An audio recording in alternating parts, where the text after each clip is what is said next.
Barak Valley, even on a very conservative view, where we had three MLAs, Komalakho, Jamal Bhai and Radip Gwala, we are going to up our tally and we will definitely go to a double. From 3 we are bound to go to 6 and God willing it may even go to 7 or 8.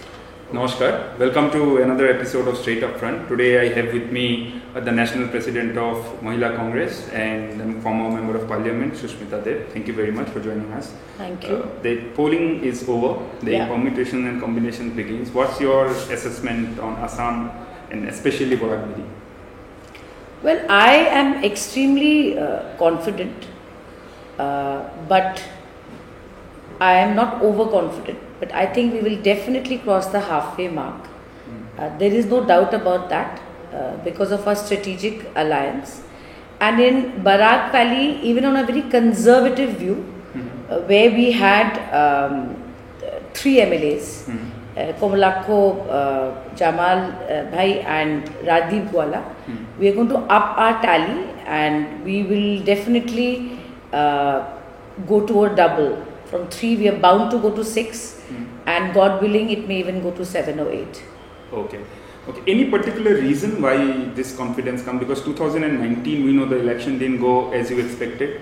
Probably your biggest defeat of your career. And from there to 2021, what changed in these 2 years? See, what I gather is a assembly election and a general election. The variants are different. The factors are different. And I believe that since the Lok Sabha election till 2021, the anti-incumbency of the Assam government peaked because of various reasons like lockdown, breakdown of the economy and corruption. You know, you go anywhere, the word syndicate became synonymous to the word Assam, and that goes to BJP's discredit. So I think the factors that influenced people in the 21 election were very different and they wanted a change. And now add to that in the last 3 or 4 months, the Congress party managed to take itself to the people as a viable and a better alternative. So it was a combination of both which I feel has worked for the 2021 election. It's a mission comeback for Congress, especially in Barak Valley again if we say. When we talk about comeback, it needs a captain, a leader. And you know, at the backdrop we have Mr. Santosh Mohan there. Where is that leadership coming in from today in Barak Valley's context?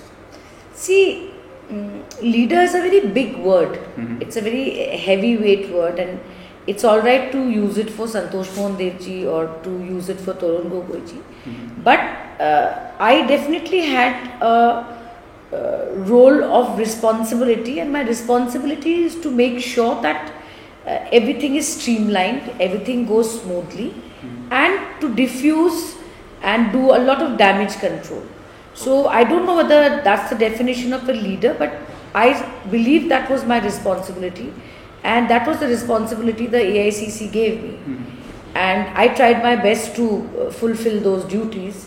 Rest, we'll see what happens on 2nd of May. So coming back to your question, I will not say that I'm a leader and I'm the leader of this election. I think it was a collective leadership. A lot of young and fresh faces, new faces came to the forefront. And it was my duty to make sure that I tie the loopholes and make sure that everything runs smoothly, which I tried my best. But for you, balancing the priorities between Barak Valley and Brahmaputra Valley becomes a very tough task, especially with the fact of CAA. In Brahmaputra Valley, you were quite open to say that no CAA. But here it becomes a murky affair where you either say no CAA or you say, you know, in your 5 guarantees advertisement, you did not mention the 5th guarantee, which is the CAA in Barak Valley. Yeah. See, I'll tell you, CAA is a very sentimental issue, especially for the Hindu Bengalis for one reason, and it is also a very sentimental issue for Bengali Muslims. I mean, you know why. I mean, I don't want to get into it. And CAA was initially called CAB, when it was a bill, and it was very shrewdly brought it to the parliament when NRC was an ongoing process. Yeah. It was a burning issue. People were scared what will happen with the outcome of the NRC. So when CAB came in for minorities of Bangladesh, to take one instance, Hindu Bengalis saw it as a shield. Okay. You see, and Bengali Muslims felt alienated. So they purposely brought it at a time when there was fear in the minds of people. Okay. But what happened in the Lok Sabha, they benefited from that strategy. But since the Lok Sabha election till 21 election, what became very, very apparent and clear to the people of Barak Valley, I'll come to Assam later, is that there was no intention to do anything. Okay. You see, you can't bring a bill, pass it and turn it into an act, let NRC be completed and then not implement it.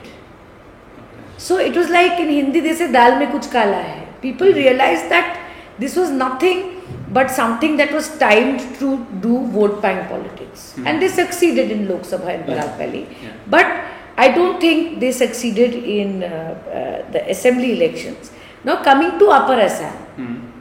See, Upper Assam, people believe Assam Accord is sacrosanct.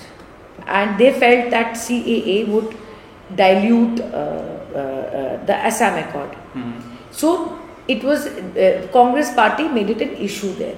Initially when I went to Shivsagar and what happened, it was all over the news. Yeah. You see, my request to the party in all humility was that I don't think any Indian inherently wants anything unconstitutional to happen in this country. I don't think any Hindu person also wants it.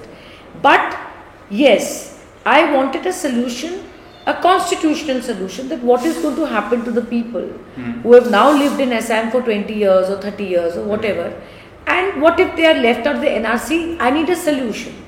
So when the Shivsagar meeting happened, first I was taken aback because I didn't know it was going to happen that way. And two, I wanted the solution of the Congress to come to the forefront before saying anti-Ka, which happened on 21st February in Hujai. Okay. And Shivsagar, I think, happened beginning of the month, 6th or 7th February, I can't remember the date. Because BJP would have misused that picture of mine, their dirty tricks department. So even I took a strategic decision, but eventually I succeeded because on 21st February, International Mother Tongue's Day, Congress party declared that they will respect and uphold and recognize people in the voters list as citizens. So to say we are against Ka but not have a constitutional solution was a problem for me. Okay. Because I have always been for citizenship, because a country like India can't leave people stateless. No? Yeah. Can you? I mean, international law will not permit it. So we wanted a solution. So I think the voters list solution is a practical solution, because Congress government in 15 years reviewed the voters list. So Congress now can't say, "Jay, amra voter list hai manchina." It's not possible. It's contradictory for Congress. So once I had my solution, I was at peace. My conscience was clear, because I felt that it will be a real solution, a doable solution. But when you oppose CAA, don't you, like, there's this perception that penetrates that you are opposing a Hindu, something that the Hindus are getting and you're opposing it. So you're anti-Hindu. Yeah, that is the narrative of the BJP. That opposing Ka is anti-Hindu because it is protecting Hindus, Parsis, Christians, whatever in these countries. But you see, that's what BJP made people believe. Okay. Now, if you think about it, let me give a small example. I've spoken to many people from the minority community, Muslims, so to speak. Not a single Muslim person has said that they oppose Hindus getting citizenship. Okay. All they said is that after partition, they chose to live in India as an Indian citizen. So why have they been left out?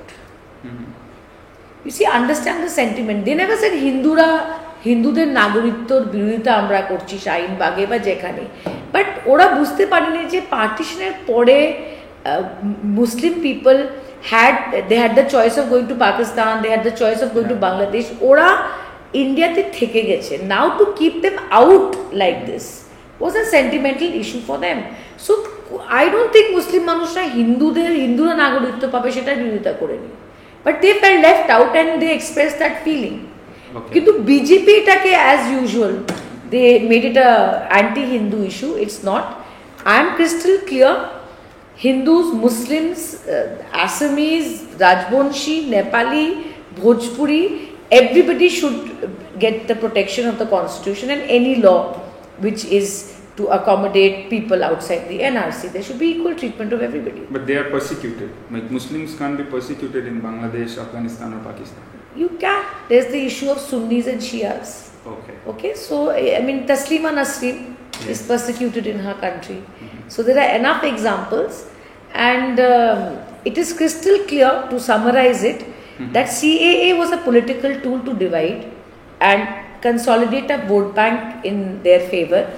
But it's very strange that Upper Assam BJP won despite CAA. Exactly. So what are people thinking? I don't know. So when you say no CAA in an assembly election after the debacle of the general elections to Lok Sabha, do you fear that you are repeating the same mistakes? You see, I think that despite our defeat in Lok Sabha, the Congress party in Parliament, see, CAA it's a national act. It's not a state act. So it applies to the entire country. So I think most of the opposition parties opposed it. So that stand was very clear. The only difference was that I kept saying, give me a constitutional solution. Okay. So I am for citizenship. I've never moved away from that. But I never said CAA is the solution or not the solution. I said give a solution to people who are scared of becoming stateless because of the NRC. That was my stand. But obviously the BJP's narrative is always louder and more shrill than ours, and that's where I lost out in the Lok Sabha election. Talking about the narrative, I mean, they have been saying that the confidence that the Congress today has is because the Congress is riding on the shoulders of Ajmal with your alliance with the UDF. How do you defend yourself when you stitch an alliance? When you say that Congress is a secular party and then you stitch an alliance with a party that has no candidate from any other community? See, I'll tell you something. That if anybody's campaign was totally dependent on Badruddin Ajmal, it was BJP's. BJP did not speak about unemployment. BJP didn't talk about economy. BJP didn't talk about electricity. It just was heavily dependent on highlighting our alliance partner, Ajmal. Yes. So they were riding on the shoulder of Ajmal. We were not. But having said that, see, what does the BJP do? It is not that BJP very intelligently uses AGP where they want to prop a Muslim candidate. Yes. Right? So it is, they may hate Ajmal, they may say Ajmal is this and Ajmal is bad for the country and Ajmal is bad for Assam. The reason for it is his religion, right? And his party, they claim is communal. But BJP has used AGP for that vote bank. Correct. You have enough examples in Hailakandi. Yes. You know, in Algapur there is a candidate. So BJP is doing exactly. If BJP says Congress is guilty of propping up Ajmal, then BJP is also propping up the same community under the banner of AGP. That's all it is. It's just a way of fooling the people. That's what I think. But have you campaigned enough and highlighting that AGP was so anti-Bengali during the agitation? I personally didn't, because I think AGP is irrelevant in Barak Valley. Okay. So it is. I mean, talking about AGP in Barak Valley is highlighting them and giving them more, TRP. So I didn't raise it, and I think the fact that despite their alliance with AGP. In Barak Valley, BJP had 8 MLAs. Correct.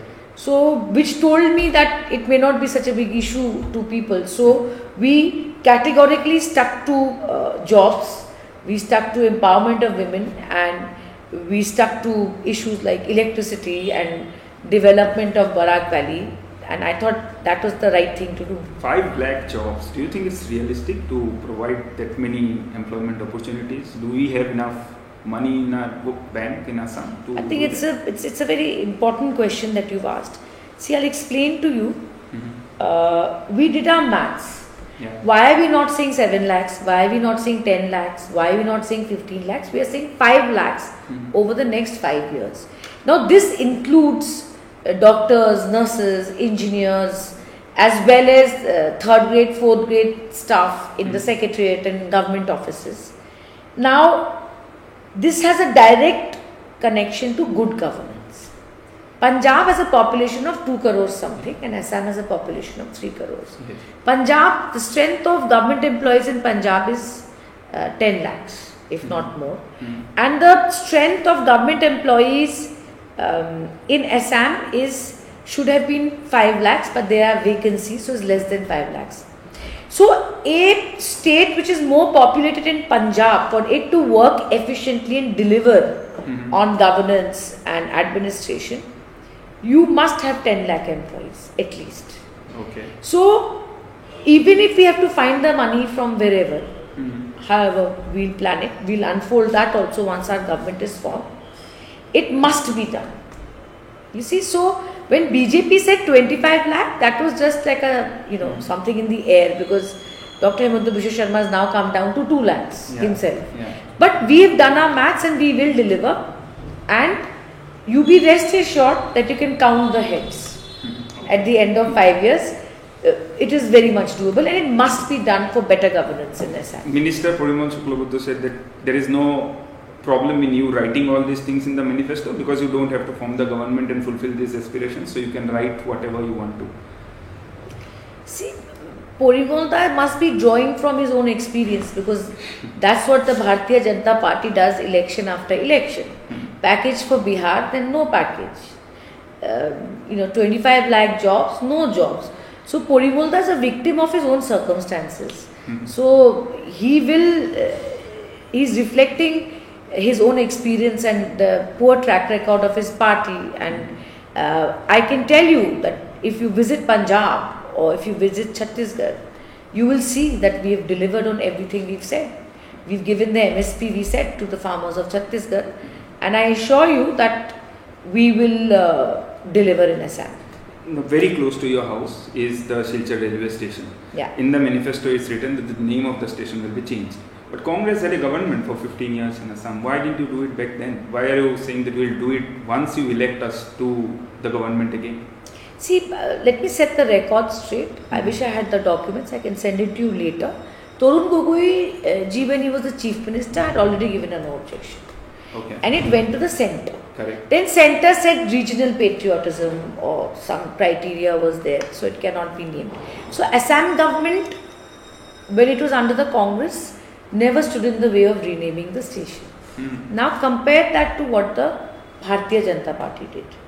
You know that everything was done, the gazette notification had to be done, but it never happened.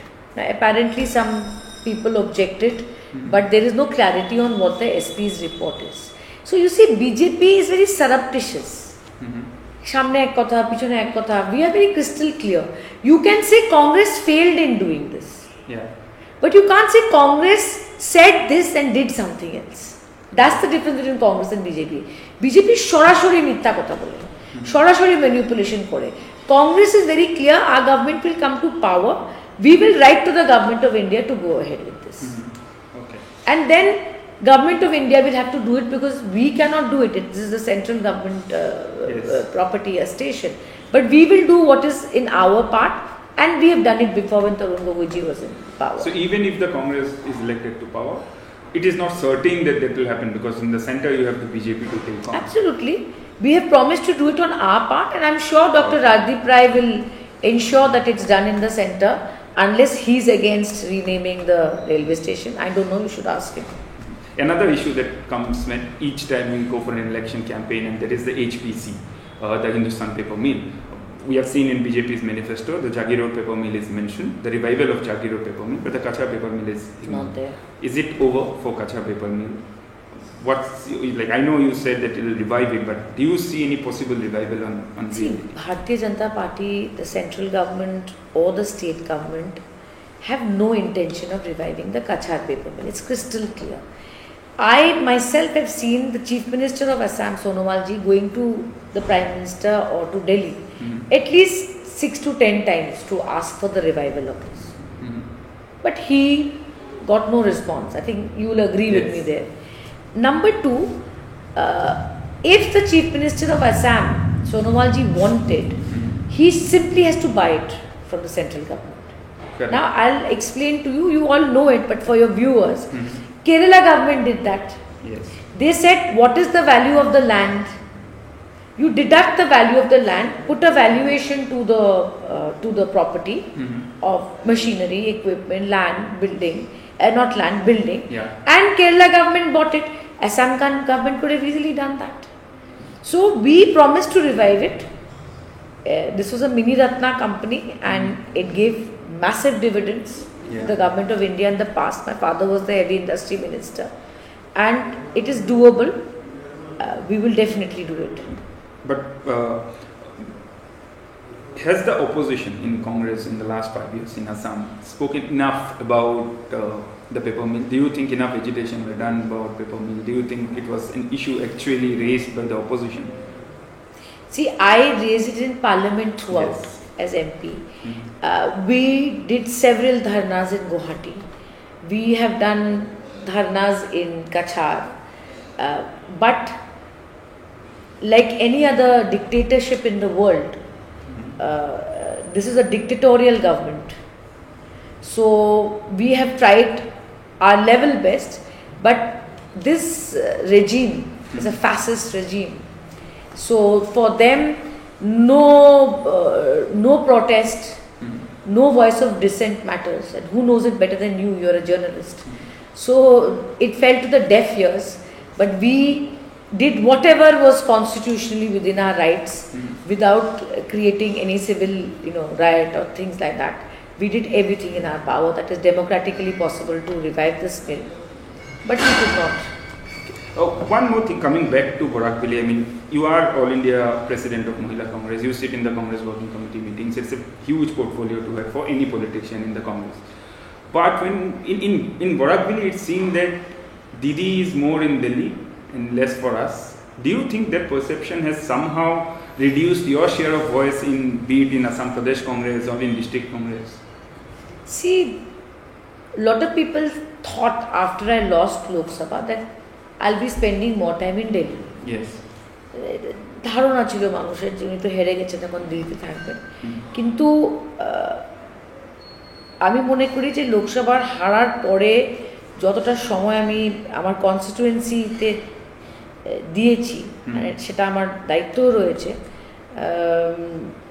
It's a matter of record.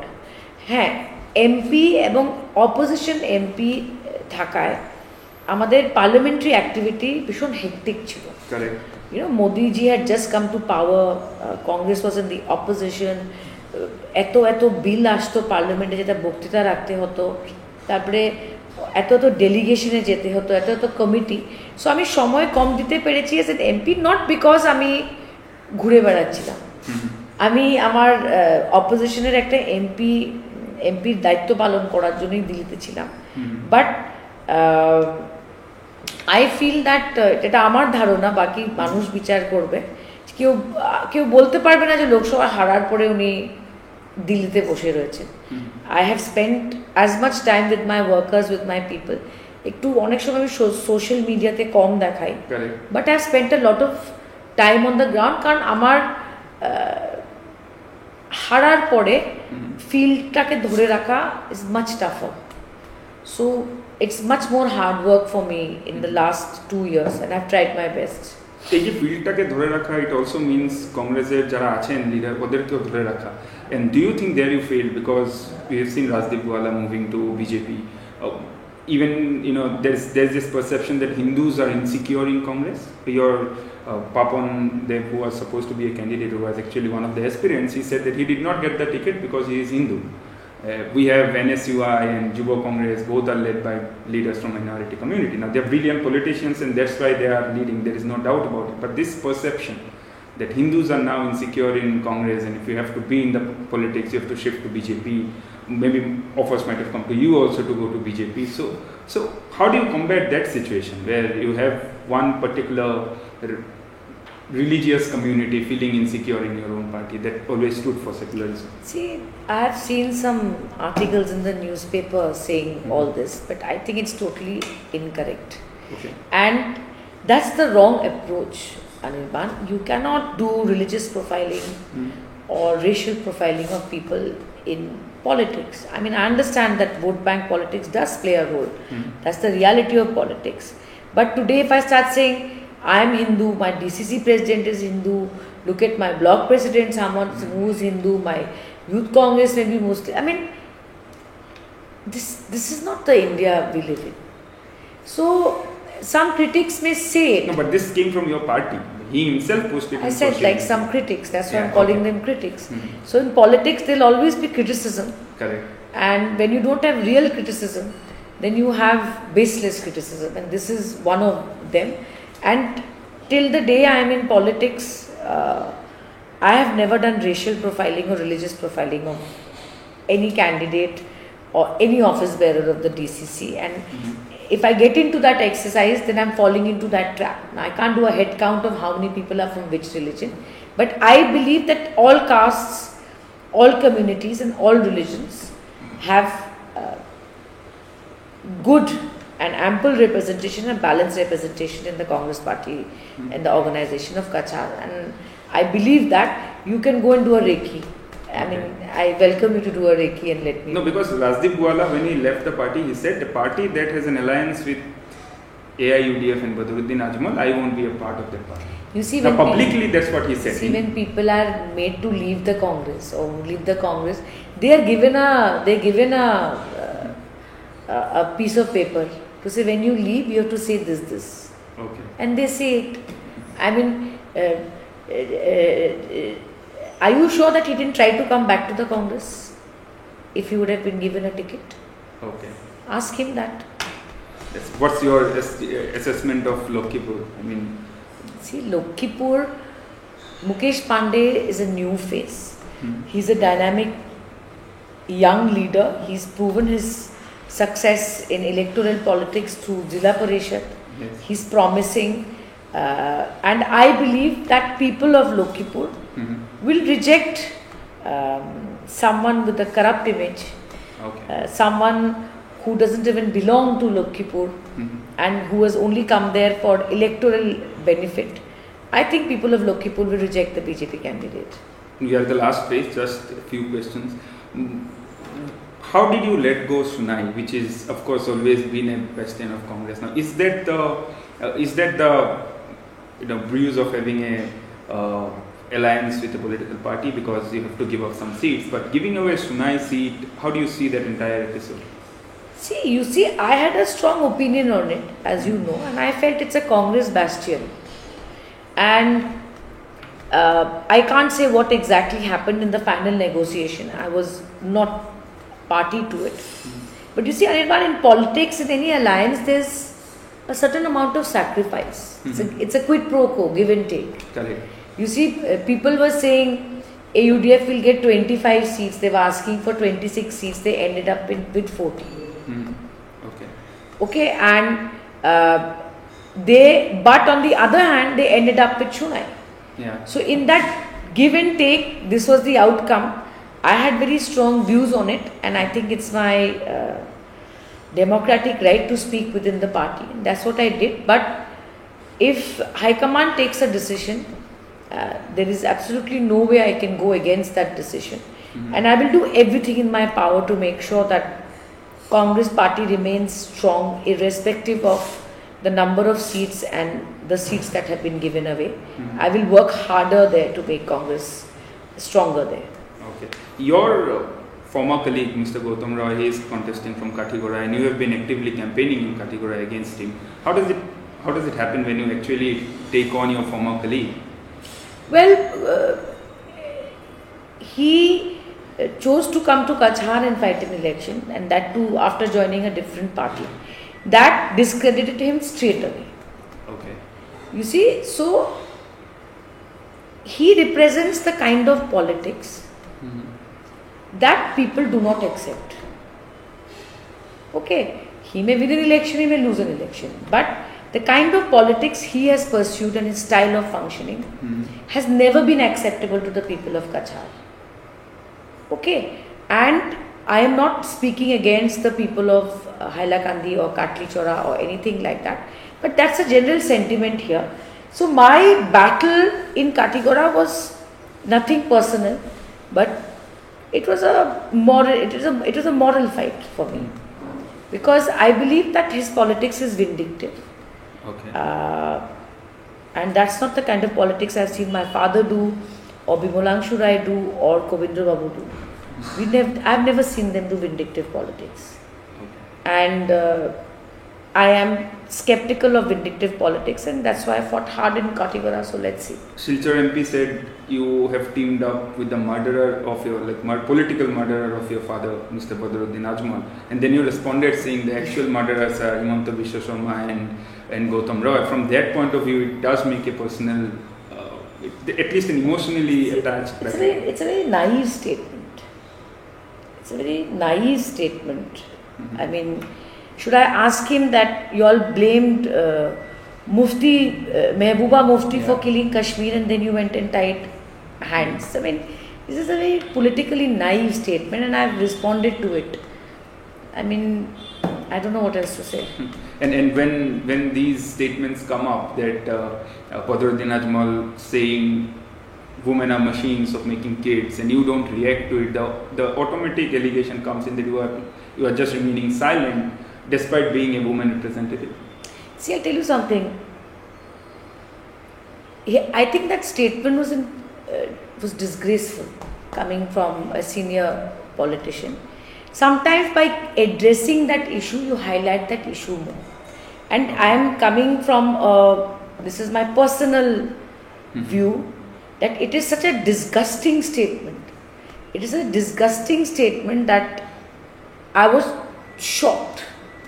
And to even address it, the same party that said, oh, triple talaq bill will help the Muslim women. Yeah. This is their reality, what they think about Muslim women.